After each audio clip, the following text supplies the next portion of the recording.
How's everyone doing today? Friday, April 14th, 2023. Summer weather here in Jersey City, New York.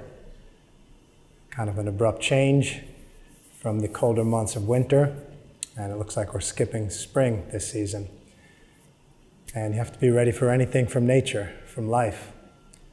Get ready to roll with the rhythm of the seasons, but we can't predict exactly when it's going to come and how it's going to come. And it's the same with entrepreneurship, same with business, same with any aspect of life. We have to be ready. We have to be ready to respond and move in harmony with nature. Every morning when I take a shower, and I usually start with a really warm shower and then at the end switch to a cold priming shower to just kind of make sure I wake up fully, not just be in that comfort of the warmth. But during that warm period, the glass in my shower fogs up, and usually I try to see what inspiration, what kind of word of the day comes up. And this morning I wrote on the shower glass, this actually came to me last night during a meditation, and it came back this morning, and the word was zealot. And it felt good. It felt good to write that, and I want to talk today about what that means to me, in my understanding. And I connected it to the meaning of, and the whole purpose of this project, the Polymath Project. What is a polymath? Not just a multi-skilled, multi-talented individual that studied various subjects or has various professions and has found a way to combine them, but one that's doing so with a purpose in mind, with a higher purpose, with a deep passion, with a belief. They're yearning something, they're seeking to show something to the world, to bring something, to manifest something, whether it's an invention or a new idea or a discovery. Think back to the original scientists, the Einsteins of the world, and the artists like Da Vinci and Michelangelo, and what these polymaths did, in their time, looking to prove things about how the universe works, about the rhythm of the sun and the planets, the solar system, things that others had fixed beliefs in, that they accepted as truth. The current modern state of truth wasn't enough for them. So a polymath, a zealot, is someone who has a belief, a deeper belief from inspiration, from some kind of spark, some spark of light, some spark of fire. We may call it the God particle within, the spirit, and the spirituality within them is such that it just can't be contented with the status quo. And they're looking to move the edge of humanity to a larger frame of consciousness, a larger frame of awareness, and try to manifest and bring that truth, those ideas proven and manifest into the world, whether that takes shape through politics or sports or entertainment or business or just deep introspection and communication with a community of some kind. It can take many forms. So a zealot is someone who's a believer, a strong believer, but also one who's able to bring some rationality and some practicality to their belief and what they're looking to achieve. Now, how does that apply into the world of business? So reframing that conversation, what's the role of spirituality / faith? They're not exactly the same thing, but let's just put that all together. What's the role of spirituality and faith in business? For me, as an entrepreneur and someone that identifies and has been inspired to be an entrepreneur for my entire career, it's one and the same. It's like, there's a saying in the show Ted Lasso, the one player says, "Football is life." And that's how I felt when I played football, soccer. That was everything, and I put everything into it, and everything else revolved around that. And for many years, from the ages of 5, 6 to 21, 22, that was the center, the sun in my solar system, right? And then when I moved out of soccer and retired at the age of 22 after college, then entrepreneurship started to get that centripetal force, and everything started to revolve around that. And at the same time, since I discovered my first spiritual experiences at the age of 18, everything that I did started to be framed around that as a central force. So someone said to me recently that, yeah, your businesses are your businesses, and that's, kind of secondary. It's the spirit that's most important. And I agree, and yet I want to make a modification there, because what we focus on, what we do, and if our entrepreneurship and our vision in business is something that connects to our spirituality, we're trying to bring a conscious organization, a conscious company that has a purpose to life, then it is in the central force of our solar system. And that's where, again, a polymath can bring multiple ideas, concepts, disciplines into a vision and manifest it. And that's what I envision, for the team that I'm involved in right now, various teams. That's what I've observed in others that have had success on a business level, but from a place of really deep belief. Now, bringing that conversation to, let's say, investors or the financial world of business, the people that are, again, at least in the West, in the capitalistic framework, it's all about the bottom line, right? There's a special energy or a special dimension in the world of business nowadays, and for the last, let's say, 50 to 100 years, that's been bottom line. You're making money, and how much you're making, and who makes more money is the best business, irregardless of whether you're selling, plastic widgets that really, do nothing for humanity, but, sell well, versus doing something more socially conscious. So I think it's a good time for that conversation. That conversation's been happening. There's terminology like impact investing, ESG, and a lot of things get convoluted and mixed in there. There's a problem with ESG. It's that not everyone agrees what is socially right or wrong. So the moral compass starts coming into play. Someone may think ESG is everything to do with sustainability and no waste products, and I tend to generally support that, but sometimes that can go too far, right? And I think that debate's happening in the public and political sphere right now. How far will we go with that? How many things can we put under that umbrella? Is it just a guise?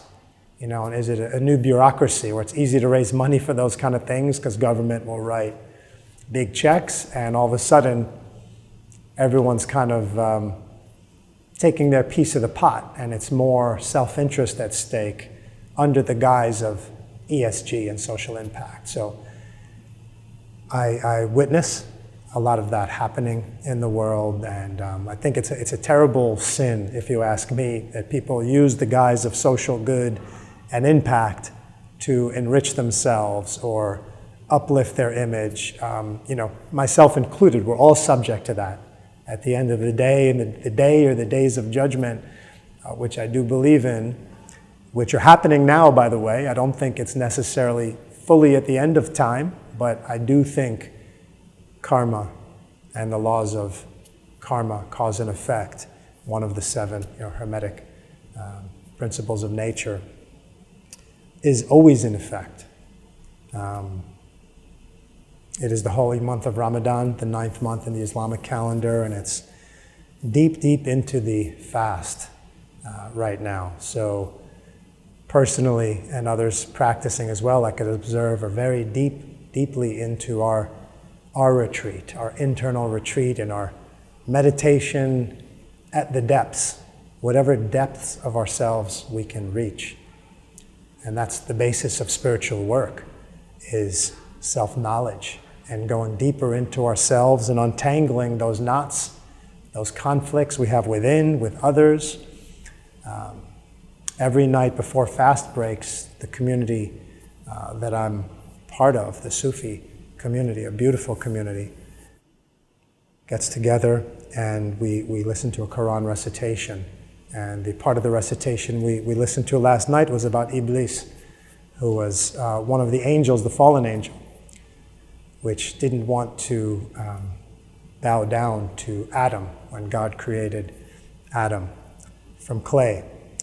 And his hubris, his arrogance, didn't allow him to bow down, and he faced God with that complaint and said, I won't do so. And he was cast out. And as he was cast out, he asked for freedom to live his own way, in his own free way. And God granted him that. You will live freely till the end of your days, till the day of judgment. But you shall not get away with not having that judgment. And that's a great example, for those of you, those of us that look around the world and see the state of the world, and that although I'm an optimist and I believe in having that eternal optimism, we have to look practically as well at the world with that optimism. How can we make it better? But what's the current state? And if we look around now, at the wars, at the greed, at many of the challenges we have, and a lot of the ugliness, let's say, that's showing through humanity at large, I think we can see that freedom that had been given to Iblis, satanic force, to operate freely and make money and run successful businesses, successful financially. So for me, the financial measurement in business is just one component, and it's a small component. How are you affecting humanity? How are you affecting your own soul? How are you affecting the mentality of the others that work with you, whether they're the staff, the customers, vendors, partners? It's a much bigger formula than the capitalistic financial bottom line. That's a system that isn't rooted in consciousness and true spirituality. And so part of my mission and part of where I'm either a zealot or becoming a full believer. I mean, there's moments of doubt right now in our businesses. We have tremendous challenges. It's tech startups right now, after what's happened with the banks, what's happening in the economy. It's a very challenging time. We've had contracts and agreements for a lot of funding to come in that dried up because everything is connected. Again, all in one in all, another hermetic axiom. Everything's connected, right? There's a chain, there's domino effect that happens. There's karmic connections to everyone and everything in the universe. So when times are tough and we're in the middle of this retreat, this deep retreat, it's a time for reflection and deep evaluation. And what's coming up for me is a deeper and deeper foundation of belief in going all in overcoming our fears, even when you're not sure when next week or next month, how you're going to pay certain bills personally, or as someone, a business owner that's responsible for myself and others, how are we going to get things done? Well, it's not going to be solved through the mind alone. The mind and the intellect can be a tool and can serve that end, but what I'm finding is there's another place. There's a deeper place to go, and that's a lot of hard questions have to be asked in that retreat place. And that's where I am right now. That's where we are in humanity in this Ramadan final 7 to 10 days, which is where we are. It's also coincided this year, amazingly. It's as if a lunar eclipse or a lunar solar combination.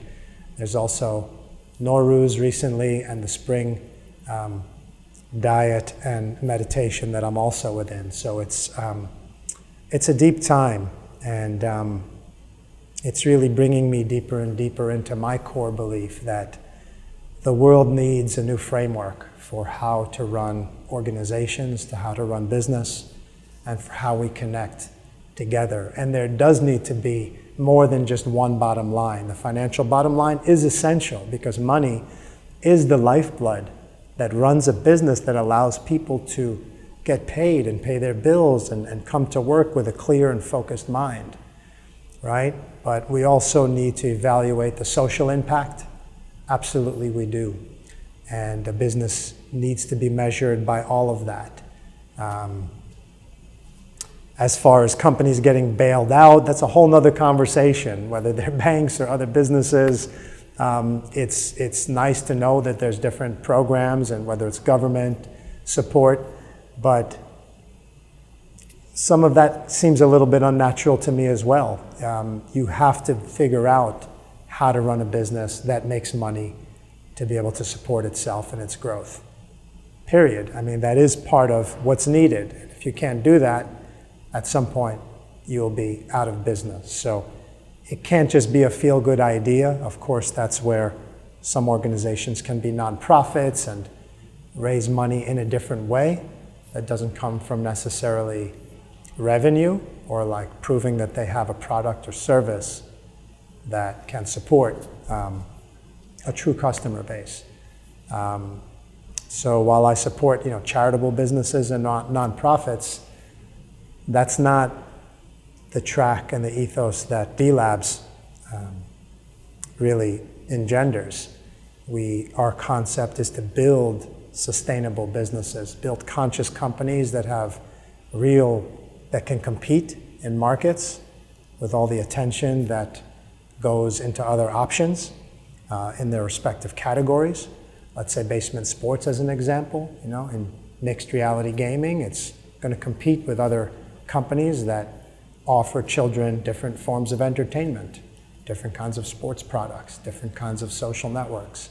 So you have to be able to build a product, a good product that's able to compete. I think the laws of nature and the way nature and life works is there is competition. There's always going to be some form of competition. And that aspect of kind of capitalism, to me, that's a way to look at it and take some positive aspects of it, because that does reflect part of the laws of nature. It's the laws of the jungle in a way, right? It can be cutthroat, it can be harsh. And so we need to learn how to be strong and how to compete. And that's something I support as well. And I think growing up as an aspiring soccer player, as a footballer, that's something we learned every single day. When you show up at practice or a game, you have to bring your best. And if you bring your best and you train hard and you learn from your mistakes and stay positive, you're going to improve. Doesn't mean you'll be the best, but you'll be the best that you can be. And what I saw in that from myself and others is those that stayed focused, stayed on track, didn't get discouraged, and had some natural tools, got to have that too, they were able to really optimize their experience as an athlete, as a student athlete, and then as they move past their student athlete days into life, how you bring that same attitude and mentality that, again, even the concept of student athlete is the beginning of Polymath, right? Academics, athletics, mind, body, spirit, that triangle right there, that trifecta. And the zealot is one who's able to embody that and encompass that and apply it to wherever they're called in life. So let's take a minute and reflect, do your own self-reflection. I'll slow down and give a little pause here. What is your purpose? What is your purpose? And when I do this, I can look in the mirror and look at myself and say, who are you? What is your purpose? This is a great month and time to do that. See what comes up. Write some things down. Have some conversations. I'm sure you already know or have known part of this. Now's a chance for some refinement. Or maybe there's been a blind spot. Something you've been avoiding. My teacher, Dario Salas, said in a talk recently that we can have all the tools and we can be part of communities and we can say that we want to do things and that we have a purpose.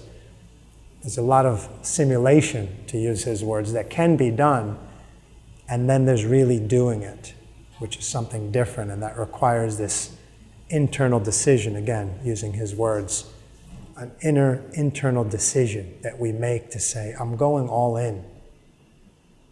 That's what a zealot does. He or she goes all in. You can't shake them. You can't shake their faith.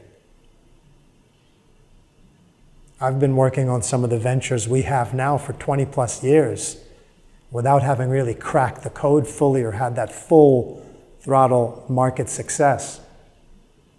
I've had people look at me when we've tried and kind of fell off, had various smaller failures along the path, saying, all right, great idea, but time to move on. What are you going to do next?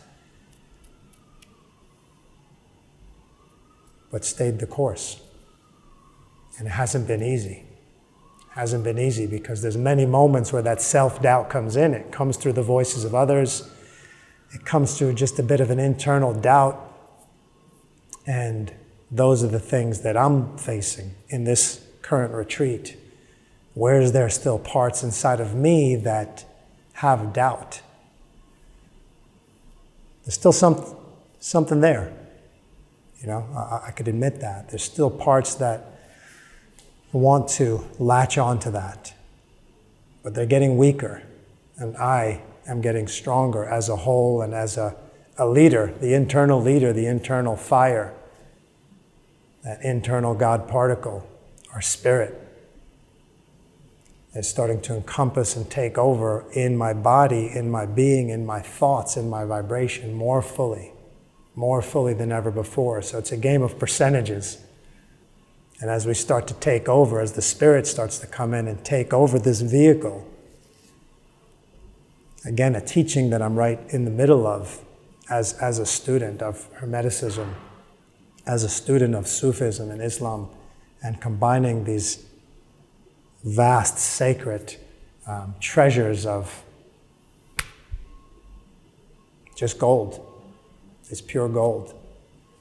If we can allow it in, and if we could be humble enough, not like Iblis that thought he knew better, that wanted to have that full reign of independence, to just live not in accordance with the laws of nature, not in accordance with God's wish for us, which is in us, because we all have that particle that we can grow. And then it can take over our vision, our communication, our connection with others within ourselves. That's why I wrote those words down today. Zealot. It's not an easy place to get to. I'm still on my path, but I can see it, I can feel it more and more so inside, and that's my goal. And God willing, I pray every day that those cells and those parts that still contain some doubt, that's a divisive part. That's the voice that's looking to be transformed, transmuted. Every cell of our body can catch fire. The last thing I'll say is I was walking with my son on this very warm day, while fasting and taking in the sunlight. And I was telling him, because he was complaining a little that it's so hot, and I said, look at the sun. Do you think it ever goes to sleep? Does it ever take off? No, he said. I said, correct, son. It's always shining and burning with that fire, and it's hottest at the core. And that's the message.